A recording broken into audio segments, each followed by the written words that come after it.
Hello, ladies and gentlemen. You're listening to the Clemmontime podcast. I am Tyler Clemmons, your host.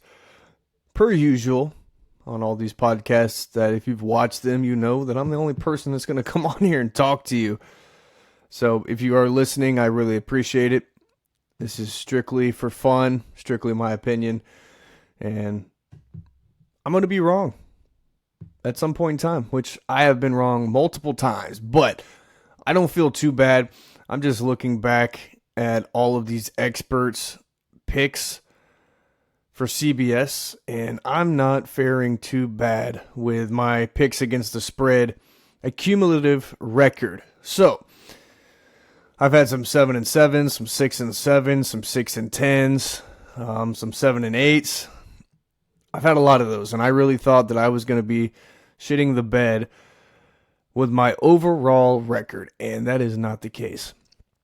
So before I tallied up my total win-loss record against the spread, I decided to look over at CBS and what some of their guys have put out. And I am second compared to them with their 5 or 6 people that they have for picks against the spread. And I'll just go look at them. I'll give you some names of exactly who they are. So you had Pete Prisco. A lot of people I've heard of the name Pete Prisco. He's 65-57 in his picks against the spread. The next one's 62-60 with Cody Benjamin. Jared Dubbin, who's 61-61.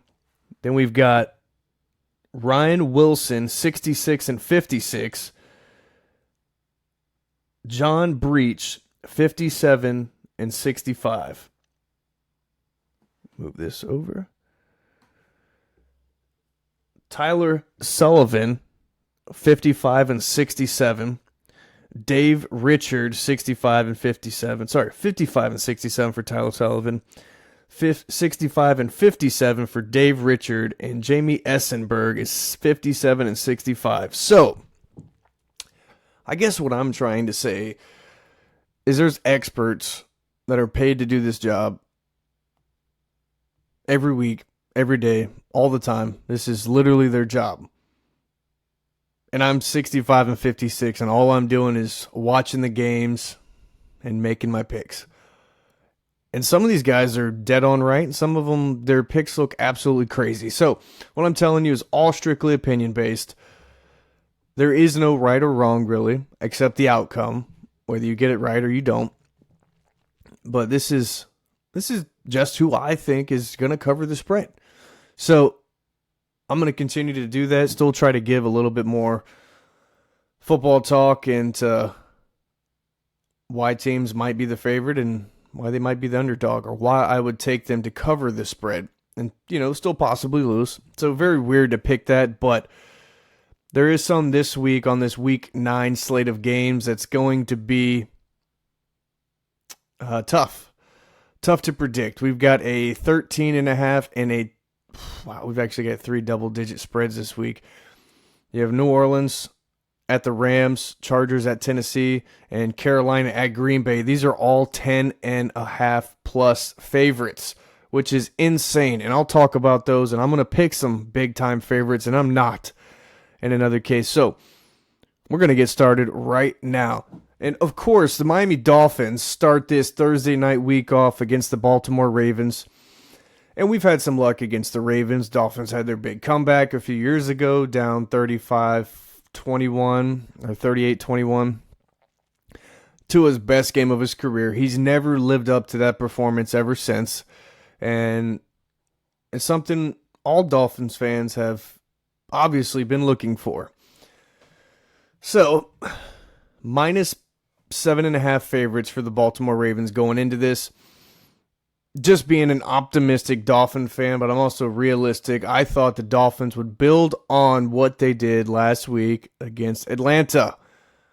Not the freaking case at all. Not the case. Well, the biggest problem is you start the game without Jalen Wright even active, your third running back, and you come into the game with 2 active running backs. 2. And you run a damn 2-back set. So it doesn't make any sense why you only put 2 active. I don't care if he wasn't cleared to play because his knee was banged up and elbow. I don't give a damn. The first thing you need to do as a head coach is, hey, if I'm going to run a 2-back set, I need to have one other person I can sub in there for worst case scenario. And then I can go back to single back sets. No, you know what you do? First of all, your dumbass running back coach wants to sit there and belligerently degrade Ollie Gordon. If you read his lips, he said, you tripped the MFer. You know, I'm trying not to say the F word on here because I make this for kids too. I try to keep the shit, ass, damn, stuff like that in there, but try not to say the B word, you know, different things like that. But in this case, Miami coaching staff absolutely failed to do their job. Failed to do their job. And I can't express that anymore. I can't. Absolutely can't. After Ollie Gordon got hurt with his ankle, he never came back in the game, and A.T.S was out there every single snap. You couldn't put a tight end back there to play running back. You couldn't put a tight end there to play fullback. You couldn't do any of it. Hell, you didn't even put Alec Ingold in there to make him the second back once Ollie Gordon went out. So, as a coaching staff, you absolutely failed. And the referees are absolutely horrible. Absolutely horrible. I don't know how you have replay assist for certain things, but yet you don't have replay assist for a tripping call like that. A tripping call. He did not trip him. He slipped and fell, and the defender went to jump over him and clipped his body. So I think that needs to be fixed, and normally I wouldn't go over this stuff right here for the Week 9 picks, but I'm going over it right now because just as a Dolphins fan, there were so many things in that game that led to you losing. Yes, McDaniel may have had some questionable calls, but the officials took that game out of their hands. The fact that you sat there and discussed that for as long as you did and still threw the flag for tripping, that nobody could just look up and glance at the board and be like, man, maybe we shouldn't call this penalty. Just pick it up. Right? No, you can't do that. You can't do that. Why? I don't know. Dan Campbell said when they got that illegal procedure penalty where they threw the touchdown to Jared Goff, that New York radioed down and told him that's a penalty. So I don't know how the hell New York's used or why they're not used or why someone up in the damn booth can't look up and be like, hey guys, I just saw the replay. That's not a tripping. Don't call it. Why can't you do that? Why can't you do that? If you can sit there and make intentional grounding calls after discussing it for 2 to 3 minutes, why can't you discuss for 2 to 3 minutes that you saw in the video that, hey, man, that was not a trip. He just fell. Let's pick that up. It's a right call. No, you don't do it. Anyways, I'm just going to get off that topic and go straight on to the Chicago at Cincinnati game. I'll actually review the score and all that for the Dolphins game after all these games are finished. All right, so as usual, I'm recording this and I've got ESPN pregame show up here, so I'm seeing all these different things about the trade deadline coming up Tuesday at 4 o'clock. Have no idea what the Dolphins are going to do. They're not going to trade anybody. Excuse me.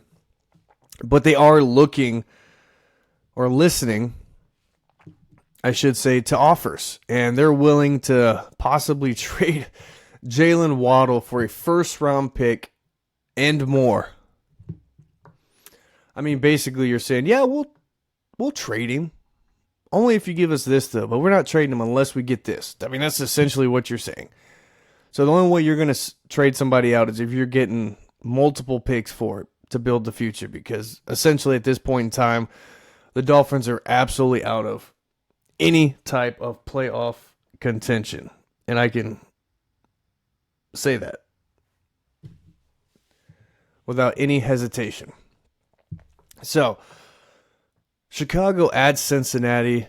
Cincinnati, how do you absolutely just choke down a game that you had in the bag for 3 quarters, and you let the Jets do their little stat padding all in the 4th quarter, and you end up losing the game? So lackadaisical. I think Cincinnati's in the position that they're in just because of these kind of things here. You're missing your quarterback. and you're playing bad, so you think, well, if we get one, we'll play better. Well, I don't know what happened here because you didn't show up in the second half, and the New York Jets did, and you made Justin Fields look like a good NFL quarterback, and he's not. Essentially, this week, you have to have a bounce back. In Chicago, I don't think they're just going to let you bounce back and have a great game. I think Chicago is going to try to get after Cincinnati. Their morale is probably down. You blow a big lead like that to the Jets, to a bad team, to an 0-7 team. What do you think your morale is supposed to be? Yeah, we got to bounce back. How? How do you do that? Maybe you throw the ball to T. Higgins a little more. Maybe you run the ball a little more. I don't know. But Jamar Chase is probably going to have another 10-catch game. Chicago Bears are going to have everything to offer. They're going to run the ball. They're going to throw the ball. Mainly, I'd like to see Chicago's defense try to stop the Bengals' passing game. And if they can, I think the Bengals are going to be in a tough spot. They've not been a very good running team, only in the games with other teams, a poor rushing defense. I think Pittsburgh was their last solid game of a rushing attack. So we'll see how Cincinnati bears with that. But I'm going Chicago -1.5 in Cincinnati. I think they've just been a little bit more consistent. Cincinnati's been very up and down. You had the 2 weeks with Joe Flacco that looked sustainable. But that Jets game last week, I really took a lot of confidence from me because I specifically said that having Joe Flacco and a quarterback that can get the job done was going to make the defense play better. It didn't happen. They got worse as the game went on. And Breece Hall throws a game-winning touchdown. It just absolutely stole your heart. Stole it. Took it from you. And I think it's going to probably linger over into the Chicago game. So I think Caleb Williams is going to get on track. I think running back for Chicago, DeAndre Swift is out, so I picked up the running back Monangai, something like that, Kyle Monangai. And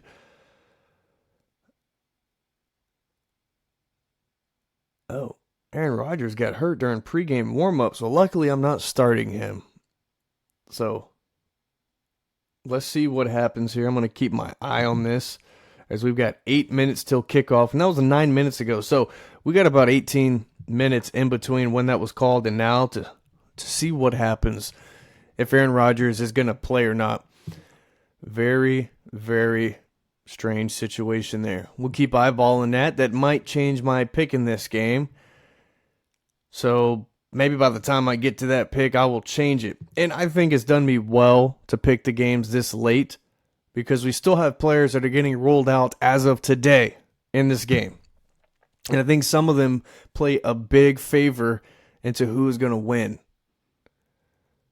So I'm going to keep my eye on this and try to give you a good answer as we get up to that point. Got some good fantasy players coming up right now. DJ Moore is expected to have a good game. Just talked about the Bears. You got Jawan Jennings against the Giants. And you got Rico Dowdle, who has taken the Chuba Hubbard job right from him. Just took it from him. Minnesota at Detroit. So Carson Wentz is down. He is out for the season. J.J. McCarthy is going to get right back in, and he's going to play the Detroit Lions in Detroit. And I'm just not sure about J.J. McCarthy. He's a leader. He's a winner. He's everything that you would want in your quarterback. But I don't know if he actually has the mental aspect and the physical aspect to put those together and to make the plays that he needs to. As in, physically, he can make all the throws and he needs to. But mentally, is he going to get to that progression to be able to find the open receiver? So some things that go hand in hand. Kevin O'Connell does a good job at making his quarterbacks available, I should say. Or he does a good job at allowing or giving his quarterback the chance to find the open receiver just by the reads that they like. He does everything that he needs to make his quarterback successful in Minnesota. It's going to have a big test against the Detroit Lions. I don't know if the Lions are going to allow J.J. McCarthy to get going. I think they're going to give him some different looks throughout this game that's really going to confuse him. It may have been beneficial for him sitting behind Carson Wentz for these last few games. May not see a difference. We shall see. He has not had a full rookie year, so he is going to have some ups and downs, and he's still going to have a sophomore slump at some point in time. Just a matter of when that's going to happen. Hopefully it's not going to be against Detroit, but with my pick, I'm going Detroit minus 8.5. I think Sonic and Knuckles are going to get after the Minnesota Vikings, and I think Jared Goff is going to have some deep shots against this Vikings defense, just like the Eagles did. But I think Detroit's going to really set those up. So I'm looking for Jamison Williams to have some deep catches in this game. And Armand St. Brown, per usual, is going to get open. He's going to get the ball. I mean, the Vikings, we don't know what to expect. With the quarterback carousel right there, you don't know how the game's going to be called. You got Aaron Jones back. You got Jordan Mason. So you've got two solid backs. The Vikings going to lean on the run game? Or are they really going to... Excuse me, hang on. Or are they really going to let J.J. McCarthy rip it? Sometimes you want to restrain your quarterback from making mistakes so you don't put him in situations where he's forcing the ball downfield. But the Vikings may need to do that. You've got two solid receivers in Justin Jefferson and Jordan Addison. You have Adam Thielen, but he's getting to the point of where his age is showing. He's not as explosive. He may still be a good route runner, but the explosiveness there from Adam Thielen's not what we expected it to be. So I'm taking Detroit minus 8.5. I just think they're going to get after Minnesota today.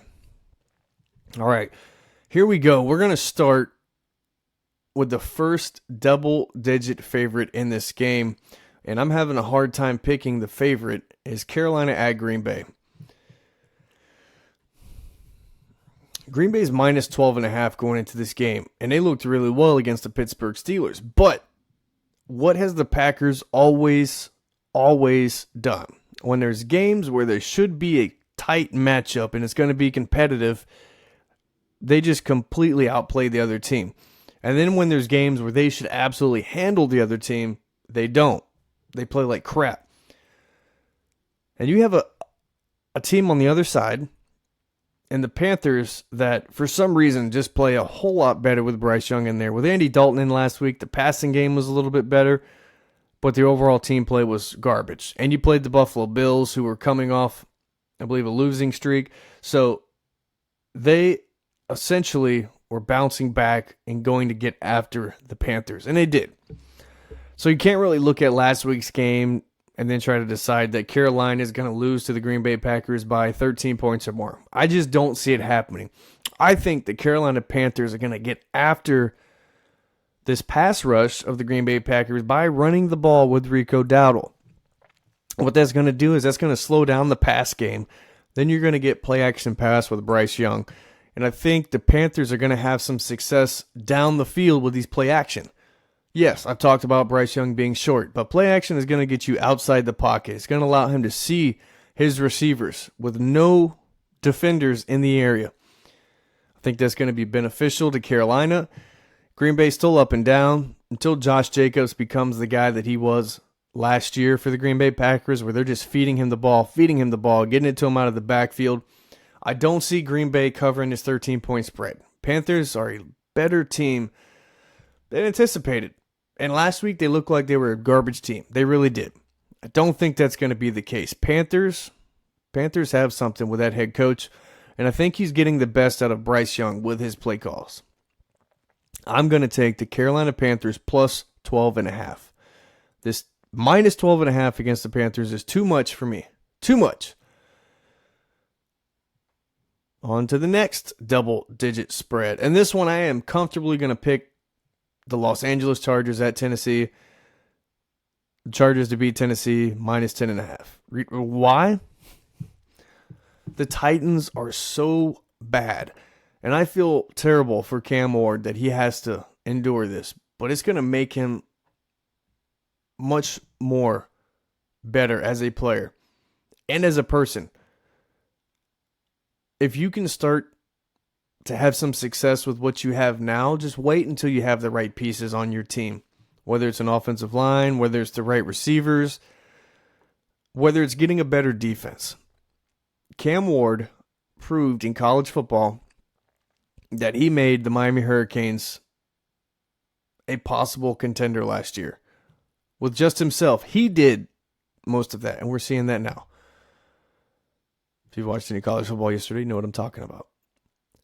But Cam Ward's on such a bad team. They're not even trading players. They're just willing to take this bullet this season, and they might go 1-16. They might. They might go 2-15. I don't know. But the Tennessee Titans, minus 10.5, I can't see them keeping any closer than 11 or more. So I'm going to take the Chargers minus 10.5. Justin Herbert this year has really stepped up, been more consistent in the aspect of a top-tier quarterback. And he's got a good weapon now and a tight end and a Rondé Gadsden. So you think of the weapons that Justin Herbert has. He's got Keenan Allen, Quentin Johnston, Ladd McConkey, and a Rondé Gadsden now. Wow. I'm going to take the Chargers at Tennessee minus 10.5. I mean, I would love for it to come bite me in the butt. I just don't see that happening. Atlanta at New England. New England's a minus 5.5 favorite. I'm going to have to take them. I really am going to have to take them. Drake May, Josh McDaniels, Vrabel, they're all on the same page. They've got their team wheeling and dealing. And Drake May, being a second-year player, has not hit the sophomore slump that I would have anticipated him to have at some point in time.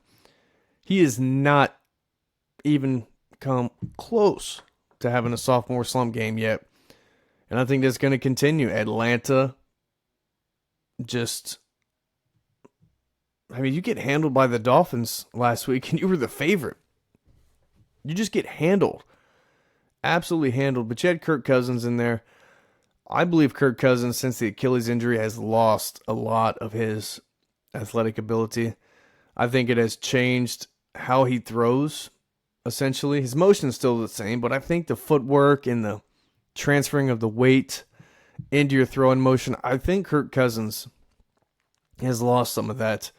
And I think it's started to mess with his mental capacity on what his physical capabilities are. With that being said, I'm going New England minus 5.5. They don't have Stevenson this week. So Henderson from Ohio State could see a big uptick in touches. Now, if he does have a very successful game with these touches, I think Henderson can start to be looked at as a top back, or to where him and Stevenson are really going to start splitting the carries. Going New England minus 5.5. I just don't think Atlanta is a very good team now. They have one of the top running backs. And if they get the running game going, Atlanta is hard to stop. But if you stop Bijan Robinson from being productive, Atlanta seems to really, really struggle. We're going to move on to San Francisco at the New York Giants. So, once again, Brock Purdy is out. And every single week, if you're playing fantasy, you're going to continue to see Brock Purdy get predicted stats and points. And I don't know why they should not be giving him any points, because he has not even began to play. He has not even done anything at any point in time during the week that says, hey, Brock Purdy's going to be back and he is more than likely going to start. No, that does not happen. You just go throughout the week, don't say anything, and then all of a sudden Mac Jones is going to play Friday or Saturday. And good to see that Aaron Rodgers' thrown hand looks good because he is out on the field. I just hope he doesn't have a great game, because I started Jaden Daniels over him. I'm just thinking this Colts defense is going to be pretty damn good. But we shall see. So San Francisco coming into New York losing Cam Scatterbo last week. I think it just completely took the morale. I think it took all the players' heads out of the game. Hey, they still played a pretty decent game. But the Eagles did exactly what they hadn't done all year, and that's run the ball effectively. And Saquon had a game. That was the deciding factor there. Didn't have A.J. Brown. Didn't need him. Giants, though, I think their 3 defensive pass rushers can really get San Francisco if they can stop the run game. But if that run game's going, that play action pass is just going to effectively take out this New York Giants pass rush. But San Francisco's not been winning games lately. They were doing pretty well with Mac Jones in there. Now we're just having games here and there to where they're just not putting points on the board, and they can't stop them defensively because they're so far on the depth chart with who's playing on defense that it is hard to fill those holes. There's a reason why a lot of these guys are second and third string players, and you're having to throw them in the fire right now for the 49ers, and I think it's showing. Saleh can only do so much, and if anybody makes a mistake on defense, I think it is so obvious for the 49ers. They can't afford to do that. And because of that, I think the Giants have a chance to win this or keep it very close. I'm going Giants plus 2.5 on this. I think Giants are a pretty solid team. I just think they've got young players and they don't have any superstars on offense. The ones they did have are rookies, Cam Scatterbo and Jackson Dart. And they've got a good defensive pass rusher, Abdul Carter. So I'm going Giants plus 2.5. And we're going to move on to the one that I was unsure about. But they're in Pittsburgh. I feel like Pittsburgh having that bad game against the Packers is going to come out with a little bit more energy. It's going to be kind of hard to continue to make this pick as I just see the Steelers go 3 and out, but that's okay. Steelers plus 3.5 against the Colts. And Aaron Rodgers already on this drive, he's tried to hit Jonnu Smith down the field, who he is your pass-catching tight end. Essentially, he is a receiver. But they haven't used him like that, and I think it's getting time to where they're going to have to. And if they struggle in this game because of receivers, I expect Steelers to make a big trade near the deadline by 4 o'clock Tuesday, November 4th. We'll continue to keep an eye on that, but Indianapolis, such a good team. They've just been able to execute on all facets, offense, defense, and here, right, easy pitch and catch on first down for the Colts. ESPN was talking about Daniel Jones and how they've witnessed him play so many bad games in New York that they just feel like he's going to have this bad game today against the Steelers, and it is bound to happen. They're 7-1. Excuse me. They haven't really had a bad game.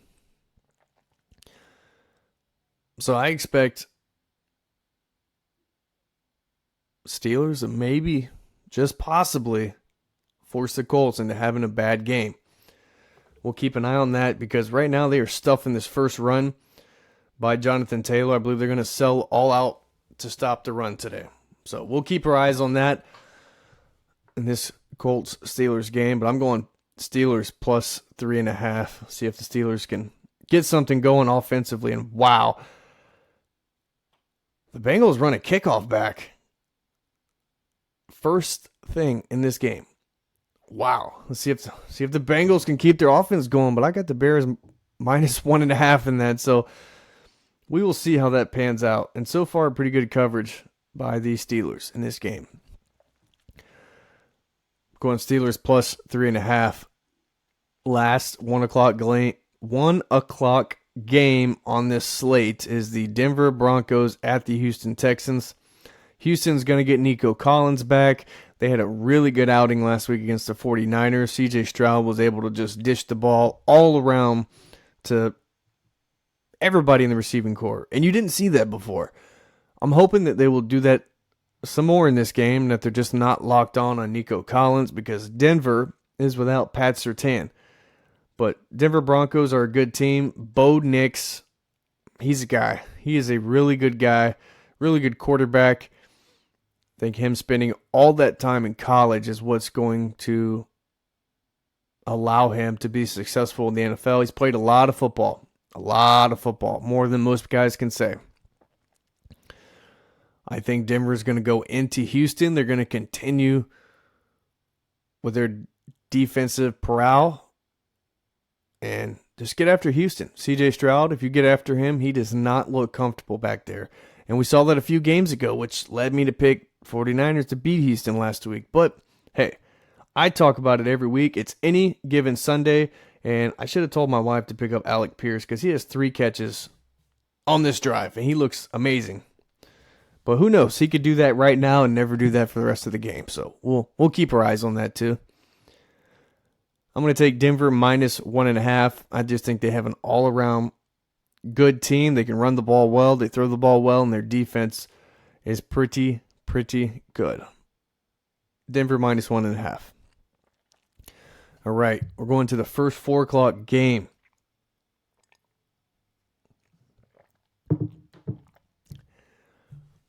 Get Jacksonville at Las Vegas.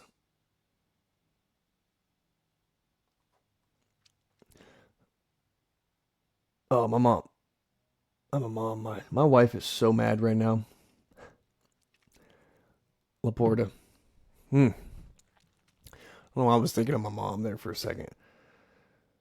I think I was thinking, oh my. Anyways. Denver at Houston. I'm going Denver minus 1.5.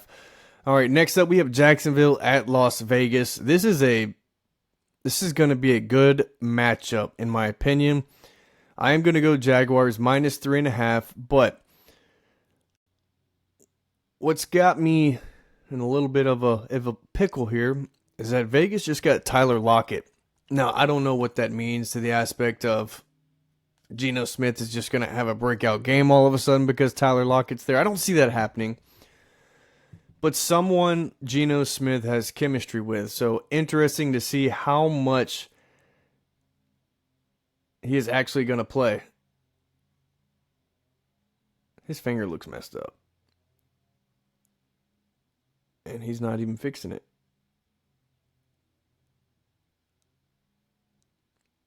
That is unbelievable. So I'm just sitting here watching Darius Slay make a tackle, and he's down injured, like laying on the ground like he's writhing in pain. I'm not kidding. It looks like his fingers is jacked up, and he's like falling on the ground looking at it. He looks at it, and his fingers are still straight. It's inside his glove, but it just looks like it's straight the whole time. I have no idea. I would have just thought he'd get off the field and walk it off and maybe lay on the ground there, but they just had to stop the entire game for this injury. Just weird. Just weird for a finger injury. But Jacksonville at Las Vegas, Ashton Genty has to get going. If Ashton Genty does not get going, I don't see Vegas even standing a chance against the Jacksonville Jaguars.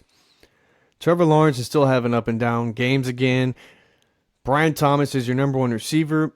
If he could reliably get open all the time, I think Trevor Lawrence could look a little bit better because he's going to force it to him here and there, and he doesn't. See, he actually seems to hold the ball more. And I think Trevor Lawrence would need to anticipate more throws and not try to throw the ball when the guy's open. I think a lot because all I'm doing is giving you my opinion. But Trevor Lawrence does not anticipate a lot of throws unless he knows it's going to be wide open. I feel he wants to wait for somebody to get open before he throws it, and sometimes that's too late. You got to anticipate him getting open. And Jacksonville, not having Travis Hunter, is going to have one less guy out there to catch the ball. So we're going to see some different names for the Jaguars against Vegas, but Vegas hasn't been good. So I don't see Vegas winning this game. I really think the Jaguars might handle them. I really do. I think they're going to get after Geno Smith, and the defense is just going to put a lot of pressure on Geno Smith. He also doesn't have a top receiver. He's got Brock Bowers, but No top receiver out there. Maybe Tyler Lockett changes that for him. Jacksonville minus 3.5. All right. Here's another weird one, and I am going to pick the Rams on this, but it's New Orleans at Los Angeles Rams minus 13.5 favorites. I took them. I'm going to pick minus 13.5 for the Rams. New Orleans is bad. You're going to have a rookie out there, and the Rams are going to give him all kinds of different looks. It's going to happen. They're going to make Tyler Shuck think a lot. Now, Tyler Shuck is older. He is kind of like a Bo Nix when he came out, but Bo Nix played way more college ball than Tyler Shuck did. Tyler Shuck didn't really get to start till his last year in college, and then maybe 1 year before his last, he got hurt or something. But he hasn't played a lot of football. But he is older. So maybe he's able to progress a little bit better, maybe not. But New Orleans, going into LA, the Rams have a good defense, and they have a high-powered offense. They're going to have Puka Nacua back, and they're coming off a bye week. So Rams, I think, are going to come out hot. And I think they're going to put it on the New Orleans Saints. And fortunately, that's pretty much it. I think the Rams are going to handle the Saints fairly well. And minus 13.5. Go Rams. All right. Biggest game of the 4 o'clock slate. Probably the biggest game of the weekend. Kansas City at Buffalo. Whew.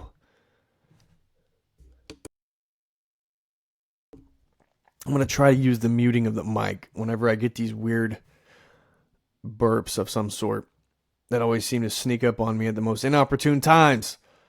But Kansas City at the Buffalo Bills. Wow. Tough one. Really, really tough for me. I am going to go Kansas City minus 1.5, and I'll tell you why. Kansas City's got all their weapons back offensively. Running backs don't really matter. They've got 2 guys back there, even with Pacheco out this week, Kareem Hunt and Brashard Smith. But you talk about the receiving core that Kansas City has out there with Rashee Rice, Travis Kelce, Xavier Worthy, Hollywood Brown, Juju Smith-Schuster, Thornton. I mean, there was just so many guys that they can just put in, and the offense doesn't change. You can call all the same plays. Xavier Worthy is not the only speed guy that you got, but he is the guy that you do find a way to get the ball in his hands, whether it's in screens, whether it's in just a now pass and you let him play a one-on-one, or it's a deep shot downfield. Kansas City can do it all offensively. They're not the greatest running attack, but I don't think that's what they're going to need to beat the Buffalo Bills. I think the Bills offensively may struggle in this game, and they may struggle big time. They don't have a number 1 receiver. Shakur is their best receiver that they have. Tight end situation is super weird with the Bills. Dalton Kincaid is essentially your best pass-catching tight end, but yet he doesn't play half the time. You know why? Because you paid this running back named James Cook, who all season has not been the guy that you paid. Well, he lives up to those expectations last week against the Carolina Panthers, but you're putting more tight ends in the game to block so you can run the ball. And it's taken away because you don't have receivers. So Josh Allen, essentially, his only receiver that he can rely on is Shakur. Keon Coleman hasn't lived up to the expectations. I think he's still trying to mature as a player. Kansas City's going to get after Josh Allen and his Buffalo Bills offense. If they can't run the ball, I think Josh Allen's going to really struggle in this game. And Kansas City's got a quick strike offense. I'm going Kansas City minus 1.5. Sunday night game is Seattle at Washington. So Marcus Mariota plays last week. Gets completely dominated by the Chiefs. Jaden Daniels is going to come back, but he's going to be missing Terry McLaurin. Now, McLaurin has been missing some time, but he's also not been the guy he was last year and in seasons past. So he's not been as much of an offensive threat as expected. Seattle has a very, very good defense, and they've got one of the best receivers in the league, Jackson Smith and Jigba. And I'm going to start putting him in the Jamar Chase category. Whether you like it or not, he's fallen in the Jamar Chase, Justin Jefferson category very, very quickly. He gets open, Sam Darnold looks for him, and he makes catches. And it's not 15 targets for 12 catches. It's, hey, 8 or 9 targets, 7, 8 catches. Super efficient. Sam Darnold, he's an NFL quarterback. He went through the New York Jets and people lost all faith in him. I think him going to Minnesota, Kevin O'Connell built his confidence back up, his morale back up. And I think him going to San Francisco the year before that, just learning behind a quarterback in Brock Purdy, who essentially plays the same style of game. He can run a little bit, not his biggest aspect, but just game prep, how you look at things, different things that you look at will make you so much better as a quarterback, just seeing it from somebody else's point of view. And I think Seattle is going to handle the Commanders in this game. I'm going Seattle minus 3.5. Until Washington can put an offense together like they did last year that makes Jaden Daniels a dynamic weapon, I think Washington's going to continue to struggle. I really, really do. Last game of the Week 9 slate here. Arizona at Dallas. Well, I've talked so much shit about Kyler Murray, and he hadn't played the last 2 games. I was just walking all over him. Well, guess who's not playing this week? Kyler Murray. And do you think I know why? I think so. Arizona has had a much better passing game with Jacoby Brissett in there. Plain and simple. Believe it, don't believe it. Arizona is able to call passing plays that they couldn't call with Kyler Murray in there. Just being absolutely honest about how I feel with Kyler Murray in Arizona. I think it handicaps your offensive coordinator knowing that I can't call these routes across the middle of the field because he may not be able to see them to make the throw. So, yeah, they might be open, but, Coach, I couldn't see them. I wouldn't throw him blind. It's an issue. It is an issue. You're going to watch Dak Prescott play the Arizona Cardinals, and you're going to see him work the entire field. Entire field. And Dak Prescott ran more in college than Kyler Murray did. Kyler Murray actually threw the ball quite a bit in college. Way more than Dak Prescott. And you would think Kyler Murray, hey, he is a much better passer than Dak Prescott. Well, you're wrong. Dak Prescott is a very good quarterback. People can't seem to understand why the Cowboys keep him. Well, you tell me who's better than Dak Prescott right now that you could bring in and be able to get better production than Dak Prescott. You can't name one. You can't. So, Dak is a very good quarterback in this league, and if they ever wanted to trade him, I guarantee somebody would probably give up a first-round pick for him. Believe it or not, I guarantee someone would give up a first-round pick to have him as a starter, even 11 years in the league. 10 years in the league, 11 years, something like that. Maybe that's because I'm 2 years, 3 years deep in my Madden season. That could be what's happening there.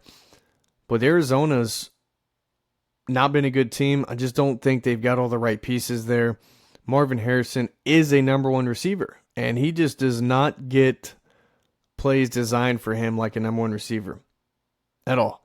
I think that's the difference in Arizona, but Jacoby Brissett allows Marvin Harrison to be the guy he needs to be. He does. He gives him the best opportunity to do that. Kyler Murray he's limited. He is really limited. I don't care that he runs a 4.4. I don't care that he does have a cannon arm. He can throw it because he's not making all these elite throws that top quarterbacks are making. Plain and simple. Going Dallas minus 3.5. Dallas is about to get this offense rolling again against Arizona. Ferguson didn't have a catch last week. I think that changes. And Colts are getting after Aaron Rodgers right now. It is not looking good. Not looking good. I'm not sure why I picked the plus 3.5 Pittsburgh. So unless they start changing things here, I don't see this being a good outcome for me. Well, there we have it. I've actually stayed kind of on the time frame that I wanted to. Still a little bit over, but that is okay. Let's stay right in the pocket. Teams on bye this week were the Cleveland Browns, New York Jets, Philadelphia Eagles, and the Tampa Bay Buccaneers. So if you didn't hear them picked, that is because they're on byes this week. And I am watching the Steelers game right now. They just punted the ball to Josh Downs, and they think he touched it and muffed it, and the Steelers are down there to recover. So we'll check that out here. So just giving you some live play-by-play as I'm watching games and trying to do this podcast at the same time. We'll see if he does actually touch it. Oh, yep, hits him right in the chest. Can't get away from that one. Steelers get it. And they're not going to be able to run that in because it's a muffed punt, essentially. Well, there you have it. There is my Week 9 picks against the spread. And leading up to this Week 9 slate of games, I am 65-56. My total record. So I'm going to try to continue to improve that record. I am literally running neck and neck with the experts of CBS in their picks. So just how to gauge myself and how I've done so far with these picks. Guys, it's been fun. I'm going to continue to post these. I've got 1 week left of high school football, which Friday will be the last game, essentially. I hope that we can get past that, but just also being honest with myself. There's your Week 9, guys. Thank you for tuning in. Thank you for listening. Like, comment, share, subscribe. I need all the love that I can get. Even if you don't listen, if you just watch it, let it play for a few seconds, that is phenomenal. It's going to help me with some views, but subscribing is a big part of this. So if you can help me out, like, share, comment, do everything that you can to help me help you. All right? Thanks, guys. Have a great Sunday.